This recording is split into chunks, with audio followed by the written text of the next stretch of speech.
Hello दोस्तों, नमस्कार आप सभी का। तो आप कैसे हैं? उम्मीद करता हूँ आप सभी ठीक होंगे और अपनी तैयारी को बहुत ही अच्छे से कर रहे होंगे। तो आज हम स्टार्ट करने जा रहे हैं सामान्य ज्ञान की स्टैटिक जीके का। हमारा पहला टॉपिक है भारत के प्रतीक चिन्ह। तो हमारा सब्जेक्ट स्टैटिक जीके है। इसके अंदर 20 से 21 क्लासें मैं आपको करवाऊंगा, जिसके अंदर एवरेज क्वेश्चन 50 से 60 होंगे। हमारी पहली जो क्लास है, जो हमारा पहला जो टॉपिक है भारत के प्रतीक चिन्ह, इसमें हमारे पास आज कुल 17 ही क्वेश्चन है। तो मैं आपका ज्यादा टाइम वेस्ट नहीं करूंगा। मुझे पता है आपका टाइम बहुत ही इम्पोर्टेंट है।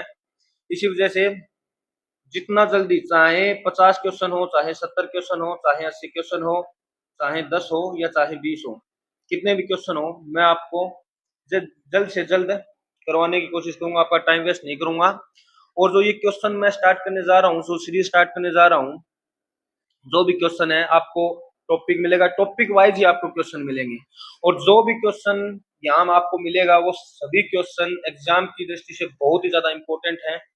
ये क्वेश्चन बार बार रिपीट होते हैं एग्जाम में। और ये हम बात कर लेते हैं कि ये किस बच्चे के लिए, मतलब कौन से एग्जाम के लिए। तो ये हर उस एग्जाम के लिए इम्पोर्टेंट है, हर उस एग्जाम के लिए इम्पोर्टेंट है जिस एग्जाम के अंदर जीके आता है।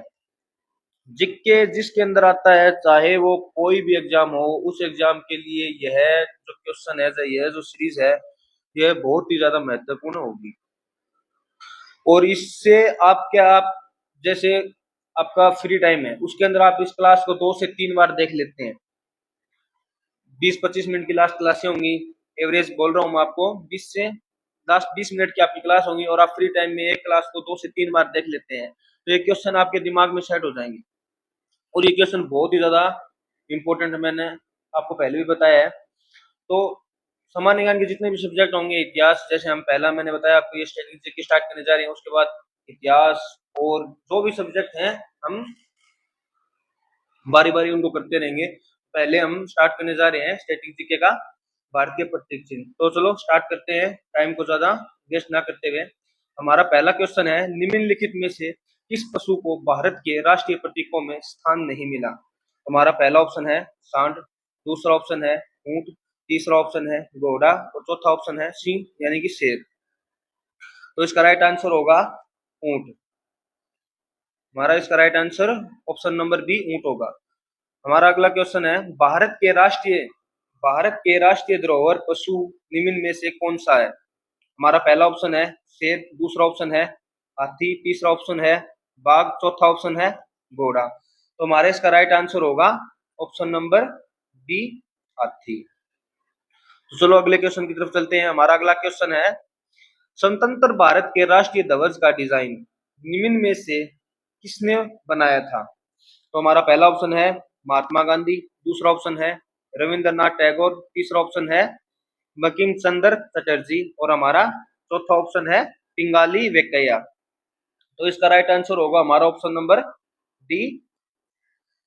चलो अगले क्वेश्चन की तरफ चलते हैं। हमारा अगला क्वेश्चन है, भारत के राष्ट्रीय गीत के रचयिता। तो हमारा पहला ऑप्शन है रविंद्रनाथ टैगोर, दूसरा ऑप्शन है हमारा बंकिम चंद्र चटर्जी, तीसरा ऑप्शन है सर मोहम्मद इकबाल और चौथा ऑप्शन है हमारा सरोजनी नायडू। तो हमारा इसका राइट आंसर होगा ऑप्शन नंबर बी चटर्जी। अगले क्वेश्चन की तरफ चलते हैं। तो हमारा अगला क्वेश्चन है, अब कौन सा कैलेंडर विश्व भर में सर्वमान्य है? तो हमारा पहला ऑप्शन है जूलियन, दूसरा ऑप्शन है शक, तीसरा ऑप्शन है रोमन, चौथा ऑप्शन है ग्रेगोरियन। ग्रेगोरियन हमारा तीसरा, जो लास्ट ऑप्शन डी ऑप्शन है ग्रेगोरियन। तो इसका हमारा राइट आंसर भी यही होगा। हमारे अगले क्वेश्चन की तरफ चलते हैं। हमारा अगला क्वेश्चन है, भारत के राष्ट्रीय गान के रचयिता। हमारा पहला ऑप्शन है ऑप्शन नंबर ए बंकिम चंद्र चटर्जी, दूसरा ऑप्शन है रविंद्रनाथ टैगोर, तीसरा ऑप्शन है सरोजनी नायडू, चौथा ऑप्शन है रविंद्र घोष। तो हमारा इसका राइट आंसर होगा option number B Rabindranath Tagore. तो अगले क्वेश्चन की ओर चलते हैं। अगला क्वेश्चन हमारा है, भारत के राष्ट्रीय ध्वज की लंबाई व चौड़ाई का अनुपात। तो हमारा पहला ऑप्शन है 1:2, दूसरा ऑप्शन है 2:3, तीसरा ऑप्शन है 2:1, चौथा ऑप्शन है 3:2। तो इसका हमारा राइट आंसर होगा ऑप्शन नंबर डी, 3:2। हमारा अगला क्वेश्चन है नंबर 8, वंदे मातरम किस ग्रंथ से संकलित है? हमारा पहला ऑप्शन है मुंडकोपनिषद से है, दूसरा ऑप्शन है भारत भारती से है, तीसरा ऑप्शन है कठोपनिषद से है, या चौथा हमारा ऑप्शन है आनंद मठ से है। तो हमारा इसका राइट आंसर होगा ऑप्शन नंबर डी, आनंद मठ। अगला क्वेश्चन है हमारा, राष्ट्रीय ध्वज के चक्कर में कितनी तीलियां हैं? तो ऑप्शन नंबर 1 हमारा option number A 20, option number B 23, option number C 24 और ऑप्शन नंबर 4 हमारा डी 22। तो इसका राइट आंसर होगा ऑप्शन नंबर सी 24। भारत का राष्ट्रीय गान जन गण मन सर्वप्रथम कब और कहां गाया गया? तो हमारा पहला ऑप्शन है 1931 कोलकाता में, या फिर 1896 कलकत्ता में, या फिर 1911 कलकत्ता में, या फिर 1950 दिल्ली में। तो इसका राइट आंसर होगा ऑप्शन नंबर सी, 1911 कलकत्ता में। हमारा अगला क्वेश्चन है, राष्ट्रीय ध्वज के बीच में बने धर्म चक्र का रंग क्या है? ऑप्शन नंबर पहला समुद्री नीला, दूसरा गहरा नीला, तीसरा हरा, चौथा काला। तो हमारा राइट आंसर है ऑप्शन नंबर बी, गहरा नीला।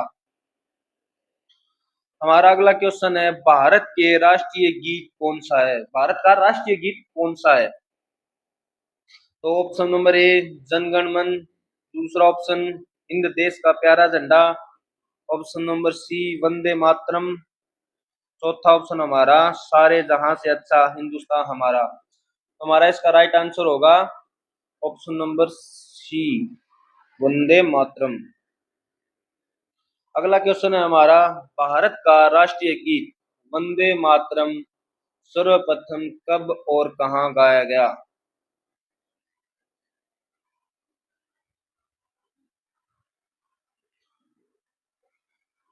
1886 कलकत्ता में गाया गया, या फिर ऑप्शन नंबर बी 1929 लाहौर में गाया गया, या ऑप्शन नंबर सी 1896 कलकत्ता में गाया गया, या फिर ऑप्शन नंबर डी 1931 कराची में गाया गया। तो इसका राइट आंसर होगा हमारा 1896 कलकत्ता में, ऑप्शन नंबर सी। हमारा अगला क्वेश्चन है, भारतीय राष्ट्रीय प्रतीक में कितने शेर दिखाई देते हैं? ऑप्शन नंबर एक, option number A 1, option number B 3, option number C 2, option number D 4। तो इसका राइट आंसर होगा ऑप्शन नंबर बी 3। हमारा अगला क्वेश्चन है, भारतीय प्रतीक चिन्ह की आधार पट्टी पर अंकित वाक्य सत्य में जयते कहां से लिया गया? कहां से लिया है? पहला ऑप्शन ऋग्वेद से लिया है, दूसरा ऑप्शन हमारा शतपथ ब्राह्मण से लिया है, तीसरा ऑप्शन हमारा रामायण से लिया है, या हमारा चौथा ऑप्शन मुंडकोपनिषद से लिया है। तो हमारा राइट आंसर होगा इसका last option, option number D. हमारा अगला क्वेश्चन है, भारत का राष्ट्रीय आदर्श वाक्य क्या है? ऑप्शन नंबर ए सत्य में जयते है, या वंदे मातरम है, या फिर जय जवान जय किसान है, या फिर जय हिंद है। बताओ इनमें हमारा राइट आंसर कौन सा होगा? हमारा राइट आंसर होगा ऑप्शन नंबर ए सत्य में जयते। अगला क्वेश्चन है हमारा, भारत का राष्ट्रीय पंचांग किस पर आधारित है? पंचांग किस पर आधारित है? तो हमारा पहला ऑप्शन है संवत्सर से, दूसरा ऑप्शन है विक्रम संवत से, तीसरा ऑप्शन है हिजरी संवत से, और हमारा चौथा ऑप्शन है ग्रेगोरियन संवत से, ग्रेगोरियन संवत से। तो हमारा राइट आंसर होगा ऑप्शन नंबर ए शक संवत से। तो दोस्तों, कामना करता हूँ आपको क्लास अच्छी लगी होगी। आप इस क्लास को 2 से 3 बार देख लीजिए। ये जितने भी क्वेश्चन हैं बहुत ही ज्यादा इंपॉर्टेंट हैं और रिपीटेड क्वेश्चन है, बार बार ये पूछे जाते हैं। हर एग्जाम की दृष्टि से ये बहुत ही महत्वपूर्ण है, और अपनी तैयारी को बहुत ही मजबूत रखें, इधर उधर की बातों पे ज्यादा ध्यान न दें, और जितना आप रिवीजन करोगे आपको उतना ही फायदा मिलेगा। जितना रिवीजन करोगे, आप ये सोच लो कि आप इस क्लास को एक बार देख लोगे तो आपको एक बार में ये हो जाएगा, नहीं, आपको इस क्लास को 3 से 4 बार देखो। फ्री टाइम में बैठो, जहाँ बैठते हो वहां पे 3 से 4 बार आप इस क्लास को देख लो, आपके दिमाग में ये क्वेश्चन सेट हो जाएंगे। और बार बार मैं ये बोल 3 से 4 बार आपको मैं ये बता चुका हूँ कि कितनी इंपॉर्टेंट है। तो अगर आपको क्लास अच्छी लगी हो तो लाइक करो, कमेंट करो और सब्सक्राइब जरूर करना। Thank you.